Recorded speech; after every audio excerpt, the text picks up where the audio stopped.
It didn't start with a wave, it started with rain. The kind of rain that people in this part of the world had seen before. Heavy, seasonal, expected. Children still went to sleep. Restaurants stayed open. A few people glanced at the sky, shrugged, and went inside.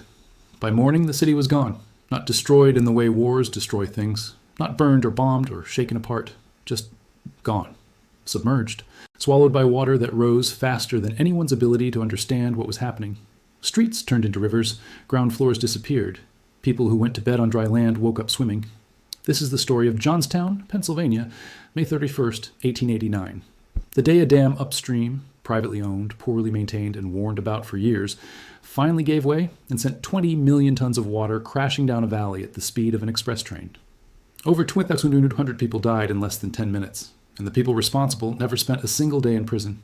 Johnstown in 1889 was a steel town, a working town. It sat at the bottom of a narrow valley in the Allegheny Mountains where two rivers, the Stony Creek and the Little Conemaugh, met and ran through the center of the city. It had about 30,000 residents, steelworkers, immigrants, families who'd built lives around the mills and the industry that powered them. It was the kind of city where people knew their neighbors, where church bells marked time, where kids played in the same streets their parents had grown up on. A prosperous place by the standards of the era, not wealthy, but stable, grounded. 14 miles upstream, sitting in the mountains above all of it, was Lake Conemaugh, an artificial reservoir about 2 miles long, holding 20 million tons of water. It was held in place by an earthen dam, the South Fork Dam, which had been built in 1853 and had a history that nobody living in Johnstown below fully knew. That dam was the clock ticking above their heads, and nobody had told them it was running out of time. The South Fork Dam had been sold, neglected, and partially repaired multiple times before 1889. By the time it mattered, it was owned by the South Fork Fishing and Hunting Club, a private retreat for some of the wealthiest men in America. Andrew Carnegie was a member. Andrew Mellon was a member. Henry Clay Frick, one of the most powerful industrialists of the Gilded Age, was a founding member. These men had bought the lake and the surrounding land to use as a summer retreat. They restocked the lake with fish. They built a clubhouse. They lowered the dam slightly to widen a road across it, which reduced its capacity to handle overflow. Engineers, real ones with real credentials, had looked at the dam over the years and raised concerns. A civil engineer named John Fulton inspected it in 1880 and reported that it was in poor condition and posed serious risk. His report was noted by club officials. The drain pipes that had originally controlled water levels had been removed to save money. The fish screens installed to keep stocked fish in the lake also, incidentally, blocked debris from flowing out during heavy rain, meaning the dam had almost no ability to relieve pressure when water rose fast. The people of Johnstown had heard vague rumors about the dam for years. It was a recurring local joke, almost. The dam's going to burst. Some people had even sent formal complaints to county officials about the risk. The officials passed the concerns to the club. The club did nothing. In late May 1889, a weather system moving across the region dropped enormous amounts of rain over several days. It was the kind of rainfall that meteorologists today would flag immediately with emergency alerts. In 1889, there was no such system. By the morning of May 31st, water in Lake Conemaugh had risen to within a foot of the top of the dam. Workers at the club, a small maintenance crew, could see what was happening. They tried frantically to clear the fish screens blocking overflow. They tried to cut new channels in the earthen dam to let water out. It wasn't enough. A man named John Park, a civil engineer working at the club, rode on horseback down the valley to warn people. He stopped at telegraph stations, shouting warnings, trying to get messages sent to Johnstown. Some messages got through. A few people evacuated. But the warning system was fragmented and slow. The people who received messages didn't know how serious it was. Some who heard warnings had heard the dam's gonna break story so many times that they didn't move. By 3:10 p.m., the South Fork Dam failed completely. The wave that came down the valley wasn't what most people picture when they imagine a flood. It wasn't clean water, it was a wall, a moving mass of water, mud, trees, houses, train cars, barbed wire, animals, and debris, somewhere between 35 and 40 feet high in places, traveling at speeds up to 40 miles per hour. It obliterated everything in a 14-mile stretch of valley. Trees that had stood for a century were stripped from the hillsides. Stone bridges were hit so hard their foundations cracked. The noise was what survivors described most. A roar, they said, sounded like nothing natural. Not like thunder, not like wind. Something lower, more physical. A sound you felt in your chest before you heard it with your ears. Some towns in the valley got a few minutes of warning. Woodvale was essentially erased. East Conemaugh saw the wave hit a roundhouse full of train engines and scatter them like toys. By the time the wall of water reached Johnstown, it had gathered mass for 14 miles. Here's what I keep coming back to when I read about this. It was 3:10 in the afternoon. Not the middle of the night, not during a storm so severe that everyone was already sheltered. It was a May afternoon, post-rain, the kind of day where kids would normally be outside and people would be heading home from the late shift. When the wave hit Johnstown, people had seconds, not minutes, seconds to decide whether to run, where to go, whether to grab a child. Families were separated in the first moments. People on the upper floors of brick buildings survived. People on ground floors of wooden ones didn't. The water reached Johnstown at around 4 or 7 p.m. and covered the entire city center in approximately 10 minutes. 10 minutes! The wave hit Johnstown like a fist. It picked up entire neighborhoods, wood frame houses, furniture, people inside, and drove them forward.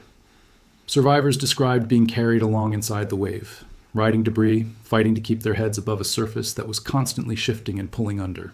At the far end of Johnstown, where the rivers bent, there was a massive stone railroad bridge.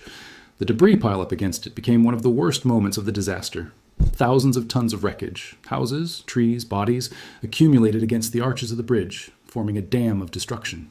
Then it caught fire. Debris fires were common during the disaster, triggered by overturned stoves, broken gas lines, and the sheer friction of materials grinding together. The pile at the stone bridge burned for 3 days. Some survivors who had made it onto the debris field, alive, clinging to wreckage, were trapped there when the fire started. The accounts from that bridge are some of the hardest things in American disaster history to read. People within earshot of rescuers, unable to reach them because of the fire and the shifting debris field. Over 2,200 people died. 99 entire families were wiped out, every member gone. 396 children under the age of 10. 777 victims were never identified. A woman named Gertrude Quinn was 6 years old on May 31st, 1889. She survived by being swept onto a mattress that floated her through the debris field, where a man named Maxwell McCachran spotted her, leaned out from his own precarious perch, and dragged her to safety at enormous personal risk. She wrote about it decades later, not dramatically, just clearly. The cold of the water, the confusion, not understanding at 6 what death was, only that things were very wrong. She lived into the 1930s and spent part of her life speaking about what she'd experienced. A man named Victor Heiser was 16. He watched his parents' house collapse from a rooftop he'd scrambled onto, carrying his parents with it. He survived by leaping from rooftop to rooftop as buildings collapsed beneath him. He later became a public health physician and credited the experience with shaping his entire life's work. These are not exceptional stories from Johnstown. They're ordinary ones. Almost everyone who survived had a version of it. When the water finally stopped moving, Johnstown looked like the inside of a landfill. Mud and debris covered everything. The stench was immediate and overwhelming. A combination of disturbed earth, animal remains, and the beginning of decomposition in the summer heat. Bodies were found in trees, in the wreckage of buildings miles from where they'd lived. Some were recovered weeks later. The relief effort that followed was remarkable, and it included the first major disaster response organized by the American Red Cross under Clara Barton, who arrived 5 days after the flood and stayed for 5 months. What she saw shaped how the organization approached disaster relief for decades. The South Fork Fishing and Hunting Club's members were never legally held responsible. Survivors and their families filed lawsuits. Every single one was dismissed. The legal principle applied was that the flood was an act of God, a natural disaster, despite the dam being privately owned, privately modified, and repeatedly warned about. The club members largely avoided Johnstown for the rest of their lives. Some never spoke publicly about it at all. The Johnstown Flood exposed something about Gilded Age America that the country didn't particularly want to look at. The degree to which the very wealthy could endanger everyone else and face no legal consequence for it. The concept of liability for negligence was still being defined in American courts. The flood's legal aftermath, the complete exoneration of the club members, became a landmark case in the history of American tort law, studied not because it got it right, but because it illustrated how badly wrong it could go. It also changed how Americans thought about infrastructure. Public pressure in the years following the flood pushed toward greater government oversight of dams and water infrastructure. Pennsylvania passed new dam safety laws. The federal government eventually built a framework for dam inspection and regulation that didn't exist in 1889. The Johnstown Flood National Memorial exists today, and the dam site has been preserved. You can walk the empty lake bed and see the breach where the dam failed. Popples still bring flowers on May 31st. There are approximately 91,000 dams in the United States today. The American Society of Civil Engineers has given the nation's dam infrastructure a grade of D in recent safety assessments.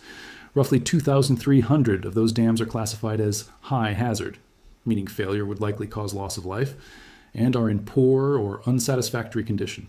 Many of those dams are in states with limited inspection capacity. Some haven't been formally inspected in years. The Oroville Dam crisis in California in 2017, which caused the evacuation of nearly 200,000 people, was a modern echo of the Johnstown pattern.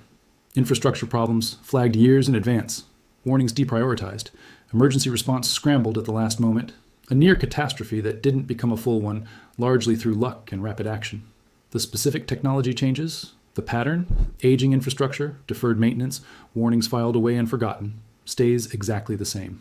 And the communities most at risk are almost always the ones downstream, the ones who didn't build the dam, the ones who didn't choose to live below it, the ones who simply couldn't afford to live anywhere else. First, private infrastructure creates public risk. The South Fork Dam was someone's leisure property. Its failure was everyone else's catastrophe. When private entities control infrastructure that affects the public has a right to enforce standards and a right to be told the truth about what's being held above their heads. Second, repeated warnings without action aren't bad luck. They're a decision. The dam didn't fail suddenly after years of perfect maintenance. It failed after years of documented neglect. Every warning that went unaddressed was a choice. That's not hindsight. It was clear at the time. Third, legal accountability and moral accountability are not the same thing. The club members were never convicted of anything. That didn't make them innocent. It made the legal system inadequate. The Johnstown Flood is still studied in law schools precisely because of how completely the courts failed the victims. Fourth, warnings become jokes when they're never acted on. The people of Johnstown had heard about the dam for years. The warnings had become background noise. That desensitization, the way repeated unaddressed risks eventually stop feeling like risks, is one of the most dangerous human tendencies there is. There's a detail from Johnstown that stays with me. In the days after the flood, as rescuers picked through the debris and families searched for missing relatives, they found clocks, dozens of them, stopped, as clocks do when they're submerged, at exactly the moment the water hit their homes. Most read somewhere between 4:07 and 4:20 p.m. For the people of Johnstown, time didn't end at midnight or at dawn. It ended on a Wednesday afternoon, in the middle of ordinary life, without warning and without mercy. The men who owned the lake above them lost a summer retreat. They rebuilt their lives without interruption. The city below them spent a generation rebuilding from nothing.